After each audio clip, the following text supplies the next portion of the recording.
If Richard Nelson had known his very first day as police chief would begin with someone spitting in his face, he might have worn a raincoat. But jokes aside, nothing could prepare him for what was about to unfold inside the walls of the Blue Ridge Police Department, a place already rumored to be rotting from the inside. It all began on a heavy, humid Tuesday morning, the kind where the air sticks to your skin and trouble feels close, too close. Richard stepped out of a nondescript gray sedan, wearing a faded plaid shirt, scuffed sneakers, and the kind of jeans that looked like they had survived a construction site.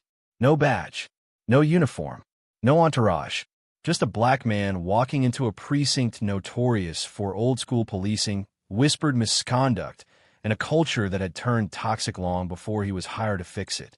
Why undercover? Simple.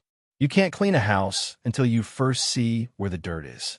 And oh, he was about to see it. He walked across the bustling parking lot, head down, baseball cap low. Officers joked loudly near their cruisers, sipping bad coffee and swapping stories that sounded rougher than the people they were supposed to protect. Not a single one recognized him, their brand new police chief, whose appointment had been announced only 3 days earlier. Perfect. Richard pushed open the side entrance door. Inside, fluorescent lights hummed overhead. Phones rang. Papers shuffled. Laughter burst from random corners. To anyone else, it looked like a normal morning at a precinct. But Richard wasn't here for normal. He wanted unfiltered truth, real behavior, real attitudes, real culture, the kind of things uniforms and formal introductions tend to hide. As he stepped near the break room, something shifted. A sudden hush. Footsteps approaching. Then, "Hey, you." The voice stabbed through the noise like a knife. Richard turned. A white officer strutted toward him. Broad-shouldered, buzz-cut, sunglasses on his head indoors. Classic sign of someone who thinks rules are optional. His badge read, Officer Mark Daniels. Behind him, several officers watched with smirks forming. "Lost are we?" Daniels asked, voice dripping arrogance. "This ain't the homeless shelter." Richard barely opened his mouth to speak when Daniels stepped even closer. "You need to take that mess somewhere else. We don't need people like you hanging around." His audience laughed. Someone muttered, "Show him the door, Mark." Richard's stomach tightened, but he stayed calm, observing, calculating. He wiped his palms on his jeans and said quietly, "Is this how you talk to everyone who walks in here?" Daniel smirked. "Only the ones who don't belong." The crowd snickered, and then, without warning, THWPP, Daniel spit directly in Richard's face. Warm, wet, disgusting. Laughter exploded behind him. Time slowed. Richard's jaw clenched. His heart pounded, but he didn't react, didn't yell, didn't reveal who he really was. He simply wiped his face with a handkerchief and walked away. As he headed down the hall, the intercom crackled. All personnel to the briefing room. Immediate. Perfect timing. He was done observing. It was time to show them who he really was. The briefing room buzzed with chatter as officers filtered in. Coffee cups, donuts, bad jokes. Just another morning, or so they thought. Officer Daniels stood leaning against the wall, arms crossed, still riding the high of humiliating a stranger. His friends whispered, snickering. Then Captain Harris stepped up front. "All right, everyone, quiet down. We got a very important introduction today." The room simmered into silence. Most of you know Chief Caldwell retired last month. Today, we meet his replacement, a man with an impressive career and a vision for major changes. Whispers began. People straightened. Daniels rolled his eyes. Then, Richard Nelson stepped forward. Silence slammed down on the room like a dropped anvil. Every officer went still. Every jaw dropped. Every eye widened. Richard placed a folder with the official seal on the podium, lifted his head, and scanned the crowd. His gaze landed on Daniels. Daniels' face drained of color. The man who spit on him just minutes ago now looked like he wished the floor would swallow him whole. Richard gripped the podium and spoke plainly. "Good morning. My name is Richard Nelson. As of today," he paused, "I am your new chief of police." You could have heard a paperclip drop. Some officers exchanged nervous glances. Others sat up straighter. Daniels didn't move. Not an inch. Richard continued. I came in plain clothes this morning to see this department for what it truly is, without filters, without rehearsed smiles, without titles getting in the way. A ripple of tension spread. In that short time, I witnessed behaviors that were not just unprofessional, but deeply disturbing. He let the words hang. Officers shifted in their seats. And let me be absolutely clear. His voice hardened.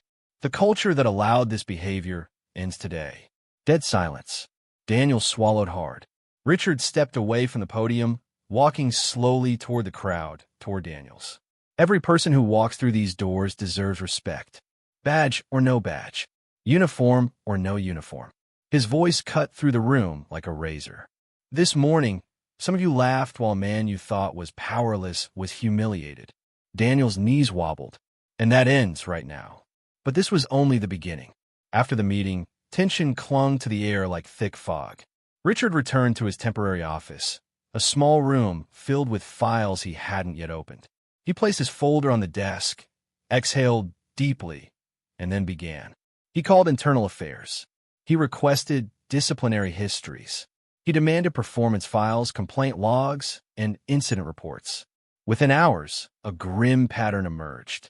Officer Daniels had 12 civilian complaints, 3 excessive force reports, multiple accounts of harassment, and 2 investigations mysteriously closed. Worse, several other officers had similar patterns. The culture wasn't just toxic. It was infected. Richard leaned back in his chair, hands clasped.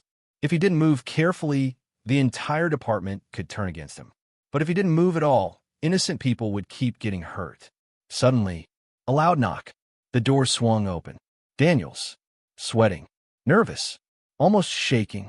Chief Nelson, I want to explain. Richard raised a hand. No explanations. Sit. Daniels sat stiffly, like the chair was made of nails. Richard observed him quietly for a long moment, long enough to make the man sweat. Finally, he spoke. Tell me, Officer Daniels, why did you spit on a man you'd never met? Daniels swallowed. I thought you were some loiterer, someone causing trouble. Is disrespect part of procedure here? Richard asked. No, sir. So you took it upon yourself to determine who belongs and who doesn't. Daniel's voice cracked. I made a mistake. Richard leaned forward. No, officer. Mistakes are forgetting a report number or misplacing a radio. What you did was a choice. A beat. A heavy, dangerous beat. But what you did to me is not why you're in trouble. Daniels blinked. It's what you've done to everyone else. Richard placed a thick stack of papers on the desk. Daniels stared at it. His own misconduct reports. This department has allowed this behavior for years, Richard said. But I won't. Daniels opened his mouth. You're suspended effective immediately, Richard announced. Turn in your badge and weapon. Daniels froze. Then panic flooded his eyes. Chief, please. Richard stood. Leave. Now. Daniels did, trembling. Little did they know, this suspension would ignite a firestorm that would shake the entire precinct to its core. Word spread like wildfire. By noon, half the precinct whispered about the new chief's crackdown. By evening, rumors had twisted into wild stories. Everything from he's shutting the place down to he's firing half the staff. Richard didn't care. He was focused. He scheduled interviews, listened to officers who had been silenced for years, met with community leaders who had stopped trusting the police entirely. Some officers resisted fiercely. Others, surprisingly, supported him. A young Latina officer, Ramirez, pulled him aside after hours. We've needed someone like you for a long time, she whispered. People here are scared to speak up, but we're with you. Her words hit him harder than she knew. Because change didn't come from a badge. It came from courage. But the backlash grew louder. A group of senior officers even attempted to file a complaint against Richard, claiming unfair leadership. It didn't work. The next day, Richard gathered everyone once again in the briefing room. He stood tall, strong, unapologetic. You may not like me, he began, but you will respect this community, this badge, and the responsibility you chose when you put it on. He paused. And if that's a problem, there's the door. A cliffhanger hung in the air. Would anyone walk out? A long moment passed. No one moved. Change had begun. Over the next weeks, Richard implemented reforms that hit the department like a shockwave.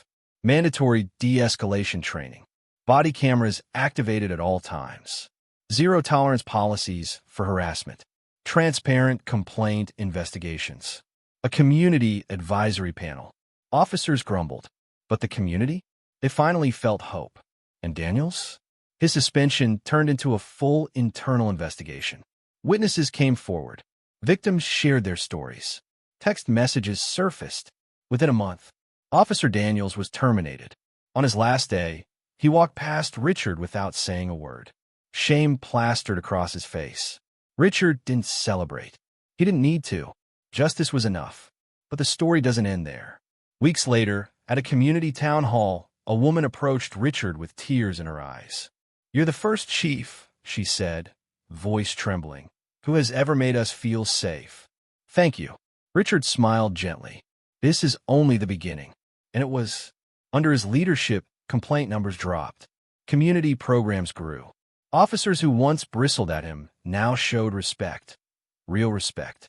Because Richard didn't just change policies. He changed the culture.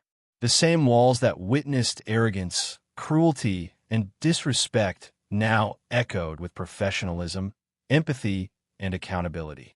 And all because one man walked in undercover, was spit on, and still chose integrity over ego. In the end, Blue Ridge didn't just get a new chief. They got a new future.